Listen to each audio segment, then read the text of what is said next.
Ever pondered over the difference between a formal and an informal letter? Well, buckle up because today we're going to dive into the fascinating world of letter writing. First up, the formal letter. It's like the suit and tie of written communication, used primarily for official purposes and professional correspondence. The style is generally crisp, to the point, and follows a prescribed format.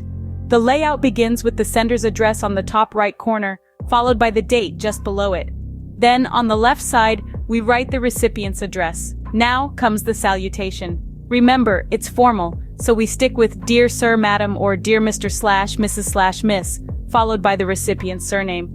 Then we have the subject line, a concise statement that tells the reader what to expect in the letter.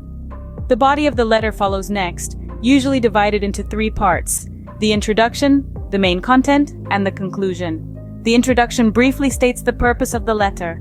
The main content dives into detail, explaining the reason for writing.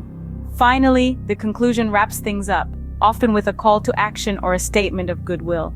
We end the letter with a formal closing like yours sincerely or yours faithfully, followed by the sender's name and signature. Now let's switch gears and talk about informal letters. These are the cozy sweaters of written communication, used for personal correspondence with friends, family, and acquaintances. The tone of these letters is relaxed, and the format is less rigid. The layout starts with the sender's address and the date on the top right corner. The salutation is more casual, often using the recipient's first name or a nickname. There's no need for a subject line in an informal letter. Instead, we jump right into the body of the letter. This can be as short or long as needed, depending on what the sender wants to convey. The language used is conversational and can include slang, idioms, and colloquialisms.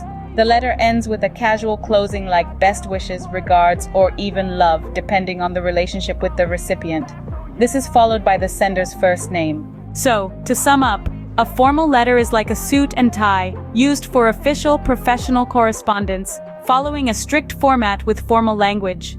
An informal letter, on the other hand, is like a cozy sweater, used for personal communication with a relaxed tone and a less rigid format. Remember, the key to good letter writing is to know your audience and purpose. Choose the right format, use the appropriate language, and you'll be a master of the written word in no time. Now go forth and write those letters, whether they're formal proposals or heartfelt notes to a dear friend. Happy writing.